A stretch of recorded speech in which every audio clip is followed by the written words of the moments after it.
ತಿಪ್ಟೂರ್ ನಗರದಲ್ಲಿ ನೀರಿಗೆ ಹಾಹಾಕಾರ ಉಂಟಾಗಿದೆ. ಹೇಮಾವತಿ ಡ್ಯಾಂನಿಂದ ನಗರಕ್ಕೆ ನೀರು ಬರ್ತಾ ಇಲ್ಲ. ಕೆಲ ಬೋರ್ವೆಲ್ಗಳಲ್ಲಿ ನೀರು ಖಾಲಿ ಆಗ್ಬಿಟ್ಟಿದೆ. ವಾರದಲ್ಲಿ ಹೇಮಾವತಿ ಡ್ಯಾಂನಿಂದ ನೀರು ಬಿಡಬೇಕು, ಇಲ್ಲ ಅಂತಂದ್ರೆ ಬೋರ್ವೆಲ್ಗಳು ಬತ್ತಿ ಹೋಗ್ತಾ ಇವೆ. ಜೆಜೆಎಂ ಯೋಜನೆಯಲ್ಲಿ ಪೈಪ್ಲೈನ್ ಕನೆಕ್ಷನ್ ಕೂಡ ಆಗಿಲ್ಲ.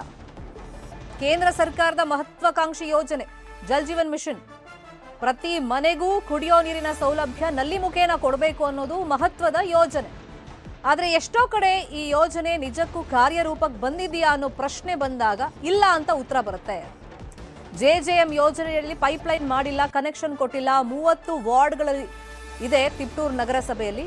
ಇಲ್ಲಿ 230 ಕೊಳವೆ ಬಾವಿಗಳಿಂದ ಕುಡಿಯೋ ನೀರಿನ ಸೌಲಭ್ಯವನ್ನ ಕೊಡ್ತಾ ಇದ್ದಾರೆ. ಆದರೆ ಬೋರ್ವೆಲ್ ಕೂಡ ಈಗ ಬತ್ ಹೋಗ್ತಾ ಇದೆ. ಜನರ ಗೋಳನ್ನ ಕೇಳಿಸ್ಕೊಳ್ಳುವಂತ ಒಂದು ಪೇಷನ್ಸ್ ಶಾಸಕ ಕೆ ಷಡಕ್ಷರಿಗಿಲ್ಲ ಅಂತ ಹೇಳಿ ಆರೋಪಗಳು ಕೇಳಿ ಬಂದಿದೆ. ಗಾಂಧಿನಗರ, ಹಿಪ್ಪೇತೋಪು, ಕೆಆರ್ ಬಡಾವಣೆ, ಶಾರದಾನಗರ, ವಿದ್ಯಾನಗರ, ಗೋವಿಂದಪುರ, ಕಂಚಾಘಟ್ಟ ಸೇರಿದಂತೆ ಹಲವು ವಾರ್ಡ್ಗಳಲ್ಲಿ ಈಗಾಗಲೇ ಜಲಕ್ಷಾಮ ಎದುರಾಗಿದೆ. ಶಾಸಕರು ಜನರ ಸಂಪರ್ಕಕ್ಕೂ ಸಿಗ್ತಾ ಇಲ್ಲ. ಜನ ದುಡ್ಡು ಕೊಟ್ಟು ಟ್ಯಾಂಕ್ಗಳಿಂದ ನೀರನ್ನ ಹಾಕಿಸ್ಕೊಳ್ತಾ ಇದ್ದಾರೆ.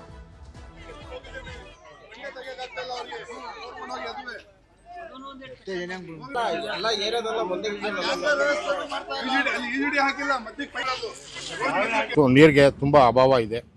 ವಾರಕ್ಕೊಂದ್ಸಲಿ ಬಿಡ್ತಾರೆ ಅಥವಾ 15 ದಿವಸಕ್ಕೆ ಒಂದ್ಸಲಿ ಬಿಡ್ತಾರೆ. ಹೇಮಾವತಿ ನೀರಂತೂ ಬಿಟ್ಟೇ ಇಲ್ಲ ಬಿಡ್ರಿ. ಹೇಮಾವತಿ ನೀರು ಬಿಟ್ಟು ಹೆಚ್ಚು ಕಮ್ಮಿ 1 ವರ್ಷದ ಮೇಲಾಗಿದೆ. ಆಮೇಲೆ ಏನಪ್ಪ ಅಂದರೆ 24 ಗಂಟೆ ಟೈಮು ನೀರು ಬಿಡ್ತೀವಿ, ಪ್ರತಿ ಮನೆಗೆ ನೀರು ಕೊಡ್ತೀವಿ ಅಂತೇಳಿ ಪೈಪ್ಲೈನ್ ಮಾಡಿಸಿದ್ದಾರೆ. ಆ ಪೈಪ್ಲೈನು ಊರ್ಜಿತ ಆಗಲಿಲ್ಲ. ಯಾಕೆಂದರೆ ಪ್ರತಿ ಮನೆ ಹತ್ರ ಹೋಗಿ ನೋಡಿದ್ರು ಅವ್ರು ಮಾಡಿರ್ತಕ್ಕಂಥ ಲೈನು, ಅವ್ರು ಹಾಕಿರ್ತಕ್ಕಂಥ ಮೀಟ್ರು ಇಲ್ಲವೇ ಇಲ್ಲ. ಈಗಾಗಲೇ ಯಾಕೆಂದ್ರೆ ತುಕ್ಕಿಡ್ದೋಗಿದೆ. ಲೈನರ್ ವರ್ಕು ಕರೆಕ್ಟಾಗಿ ಆಗಿಲ್ಲ. ಜನಗಳಿಗೆ ನೀರಿನ ಅಭಾವ ಇದೆ. 4 ಮನೆಗೆ ಒಂದೇ ಒಂದು ನಲ್ಲಿ, ಬರೇ ಗುಂಡಿ ತೆಗ್ದು ಹೋಗಿದ್ದಾರೆ. ಯಾವುದು ಇನ್ನವರೆಗೂ ನಲ್ಲಿನೇ ಹಾಕಿಲ್ಲ. ಹೇಳಿದ್ರೆ ನಿಮ್ಮ ಮನೆಯವ್ರಿಗೆ ಹೇಳಿ, ಕೌನ್ಸಿಲರ್ಗೆ ಹೇಳಿ ಅಂತಾರೆ. ಕೌನ್ಸಿಲರ್ ಬರೇ ಓಟ್ ಹಾಕತಕ್ಕನೆ ಬರೋದು, ಆಮೇಲೆ ಬರೋದೇ ಇಲ್ಲ. ಗುಂಡಿ ತೆಗ್ದು ಇದ್ದಾರೆ. ಅಲ್ಲಿ ಮಕ್ಕಳು ಬಿದ್ರೂ ಸಹಿ, ಸತ್ರೂ ಸಹಿ, ಬಂದು ನೋಡೋದೇ ಇಲ್ಲ. ಏನು ಮಾಡ್ಬೇಕು ಇವಾಗ? ಎಲ್ಲ ನೋಡಿ ನೀರೇ ಇಲ್ಲ ನಮಗೆ. ತಿಂಗಳಿಗೆ ಒಂದ್ಸತಿ 1000 ರೂಪಾಯಿ 2000 ರೂಪಾಯಿ ನೀರು ಹಾಕಿಸ್ಕೊಂತೀವಿ ನಾವು. ನೀರೇ ಬರಲ್ಲ. ಇನ್ನೇನು ಮಾಡಬೇಕು? 400 ರೂಪಾಯಿ ಟ್ಯಾಂಕು. ಹೇಮಾವತಿ ನೀರು 6 ತಿಂಗಳು 5 ತಿಂಗಳು ಆಯ್ತು, ಹೋಗೇ ಬಿಡ್ತು. ಇದೇ ಉಪ್ಪು ನೀರು ಹಂಗೆ ಹಿಂಗೂ ಬಿಡ್ತಿದ್ರು, ಅದು ಬರಲ್ಲ ನಮಗೆ. ಯಾವುದು ಬರಲ್ಲ ನಮಗೆ ನೀರು. ಸಿಕ್ಕಾಪಟ್ಟೆ ನೀರಿನ ಸಮಸ್ಯೆ ಇದೆ.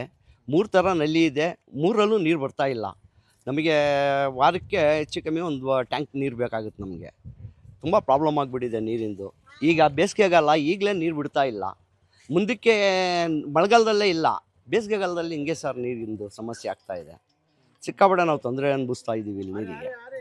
ಈಗಾಗಲೇ ನಮ್ಮ ತಿಪ್ಟೂರು ನಗರಸಭೆ ವ್ಯಾಪ್ತಿಯಲ್ಲಿ ಈಗ ನಾವು ಕುಡಿಯೋ ನೀರಿಗೋಸ್ಕರ 241 ಬೋರ್ವೆಲ್ಗಳಿದ್ದಾವೆ. ಆ ಬೋರ್ವೆಲ್ಗಳ ಮುಖಾಂತರ ನಾವು ನೀರನ್ನು ಸರ್ವಿಸ್ ಮಾಡ್ತಿದ್ದೀವಿ. ಮೇಜರ್ಲಿ ಸುಮಾರು ಒಂದು 23 ವಾರ್ಡ್ಗಳಲ್ಲಿ ನಾವು ಪ್ರತಿದಿನ ನೀರು ಬಿಡ್ತಾ ಇದ್ದೀವಿ. ಇನ್ನೊಂದು ಉಳಿದ ಒಂದು 8 ವಾರ್ಡ್ಗಳಲ್ಲಿ ನಾವು 2 ದಿನ ಅಥವಾ 3 ದಿನಕ್ಕೆ ನೀರು ನಮ್ಮ ಅನುಕೂಲಕ್ಕೆ ತಕ್ಕಂಗೆ ನೀರನ್ನ ಸರಬರಾಜು ಮಾಡ್ತಾ ಇದ್ದೀವಿ.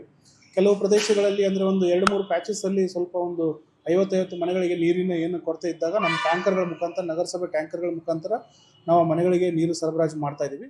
ಇದೇ ವಿಚಾರವಾಗಿ ಇನ್ನಷ್ಟು ಡೀಟೇಲ್ ಆಗಿ ಇನ್ಫಾರ್ಮೇಶನ್ ಕೊಡ್ತಾ ಹೋಗೋದಕ್ಕೆ ನೇರ ಸಂಪರ್ಕದಲ್ಲಿ ಕನೆಕ್ಟ್ ಆಗಿದ್ದಾರೆ ನಮ್ಮ ರಿಪೋರ್ಟರ್ ವಿಠಲ್ ಕುಮಾರ್. ಹೇಮಾವತಿ ಡ್ಯಾಂನಿಂದ ನೀರು ಯಾಕೆ ಬಿಡ್ತಾ ಇಲ್ಲ? ಮತ್ತೆ ಜೆಜೆಎಂ ಕಾಮಗಾರಿ ಕಂಪ್ಲೀಟ್ ಆಗಿಲ್ವಾ? ಎಷ್ಟು ವರ್ಷದಿಂದ ಕಾಮಗಾರಿ ನಡೀತಾ ಇದೆ? ಪೈಪ್ಲೈನ್ ಕನೆಕ್ಷನ್ ಯಾಕೆ ಕೊಟ್ಟಿಲ್ಲ ಇನ್ನು?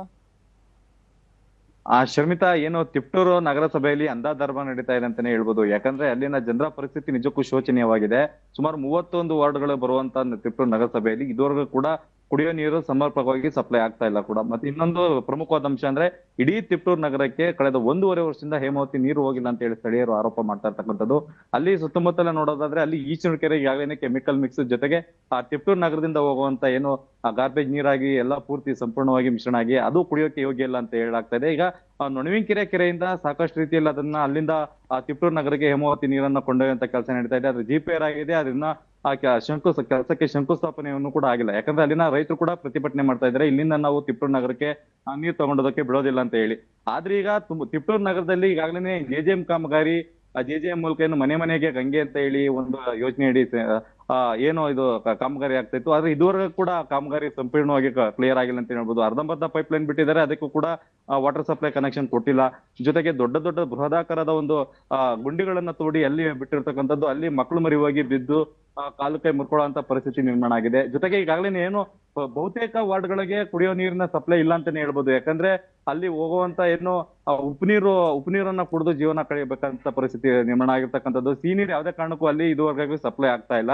ಪ್ರಮುಖವಾಗಿ ಗಾಂಧಿನಗರ, ಶಾರದಾ ನಗರ ಮತ್ತೆ ವಿದ್ಯಾನಗರ ಈ ಮೂರು ನಗರ ಸೇರಿದಂತೆ ಸುಮಾರು 8 ವಾರ್ಡ್ಗಳಲ್ಲಿ ಸಾಕಷ್ಟು ರೀತಿಯಲ್ಲಿ ಒಂದು ಕುಡಿಯೋ ನೀರಿಗೆ ಸಮಸ್ಯೆ ಉಂಟಾಗಿರ್ತಕ್ಕಂಥದ್ದು. ಆದ್ರೆ ಇದನ್ನೆಲ್ಲ ಸರಿಸಮಾನವಾಗಿ ನೋಡಿ ಎಲ್ಲ ಸಮಸ್ಯೆಯನ್ನು ಬಗೆಹರಿಸಬೇಕಾದಂತ ತಿಪ್ಟೂರಿನ ಶಾಸಕರು ಕೆ ಷಡಾಕ್ಷರಿ ಮತ್ತೆ ಅಲ್ಲಿನ ನಗರಸಭೆ ಕಮಿಷನರ್ ಕೂಡ ಯಾವುದೇ ರೀತಿಯಾದಂತಹ ತಲೆ ಕೆಡಿಸ್ಕೊಳ್ತಾ ಇಲ್ಲ. ಇದರಿಂದ ಗ್ರಾಮಸ್ಥರು ಕಳೆದ ಶುಕ್ರವಾರ ಕೂಡ ಅಲ್ಲಿ ಒಂದು ಪ್ರತಿಭಟನೆಯನ್ನ ಮಾಡಿದ್ರು. ಅದೇ ಪ್ರತಿಭಟನೆಗೂ ಕೂಡ ಯಾವುದೇ ರೀತಿಯಾದಂತ ಅವರು ಏನೋ ರೆಸ್ಪಾಂಡ್ ಮಾಡಿಲ್ಲ. ಇದರಿಂದ ಬೇಸತ್ತಿರುವಂತಹ ಜನರು ಸುಮಾರು ವಾರಕ್ಕೆ ಏನಿಲ್ಲ 4 ರಿಂದ 5 ಟ್ಯಾಂಕರ್ಗಳನ್ನ ಮೂಲಕ ಅವರೇ ಒಂದು ಸಪರೇಟ್ ಆಗಿ ನೀರನ್ನ ಹಾಕಿಸ್ಕೊಂಡು ಜೀವನ ಮಾಡ್ತಿರ್ತಕ್ಕಂಥದ್ದು. ಒಂದೊಂದು ಟ್ಯಾಂಕರ್ಗೆ 3,500 ರಿಂದ 4,000 ರೂಪಾಯಿ ಕೊಟ್ಟು ಅವರು ಇವತ್ತು ದುಡಿಯೋ ದುಡ್ಡನ್ನೆಲ್ಲ ಕುಡಿಯೋ ನೀರಾಗಿ ಜೊತೆಗೆ ಬಳಸೋ ನೀರಿಗೆ ವ್ಯಯ ಮಾಡ್ತಾ ಇರ್ತಕ್ಕಂಥದ್ದು. ಶರ್ಮಿತಾ, ಈಗ ಎಷ್ಟು ವಾರ್ಡ್ಗಳಲ್ಲಿ ಈ ಸಮಸ್ಯೆ ಆಗ್ತಿದೆ, ಕುಡಿಯೋ ನೀರಿನ ಸಮಸ್ಯೆ?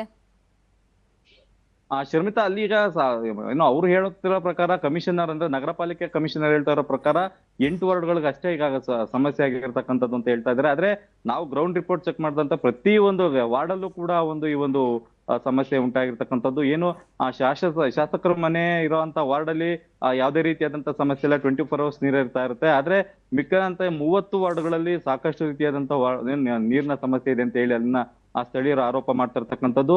ಜೊತೆಗೆ ಏನು 8 ವಾರ್ಡ್ಗಳಿಗೆ ಅಷ್ಟೇ ಇಲ್ಲಿ ಸಮಸ್ಯೆ ಅಂತ ಹೇಳಿ ಏನೋ ನಗರಸಭೆ ಕಮಿಷನರ್ ಈಗ ಅವರು ಕೂಡ ಒಂದು ಏನೋ ತೇಪೆ ಸಾರಿಸುವಂತ ಕೆಲಸ ಮಾಡ್ತಾ ಇರ್ತಕ್ಕಂಥದ್ದು. ಆದ್ರೆ ವಾಸ್ತವವಾಗಿ ಸಂಪೂರ್ಣವಾಗಿ 30 ವಾರ್ಡ್ಗಳು ಕೂಡ ಅವನು ಕುಡಿಯೋ ನೀರಿನ ವಿಚಾರವಾಗಿ ಸಾಕಷ್ಟು ರೀತಿಯಲ್ಲಿ ತೊಂದರೆ ಅನುಭವಿಸ್ತಾ ಇರ್ತಕ್ಕಂಥದ್ದು. ಶರ್ಮಿತಾ, ಈಗ 230 ಬೋರ್ವೆಲ್ ಇದೆ ಈ ನಗರ ವ್ಯಾಪ್ತಿಯಲ್ಲಿ, ಅದರಲ್ಲಿ ಎಷ್ಟು ಕಾರ್ಯನಿರ್ವಹಿಸ್ತಾ ಇದೆ? ಅಂದ್ರೆ ಎಷ್ಟು ಬೋರ್ವೆಲ್ ಇಂದ ನೀರು ಬರ್ತಾ ಇದೆ, ಎಷ್ಟು ಬತ್ತಿ ಹೋಗಿದೆ, ಅದ್ರ ಬಗ್ಗೆ ಏನಾದ್ರು ಮಾಹಿತಿ?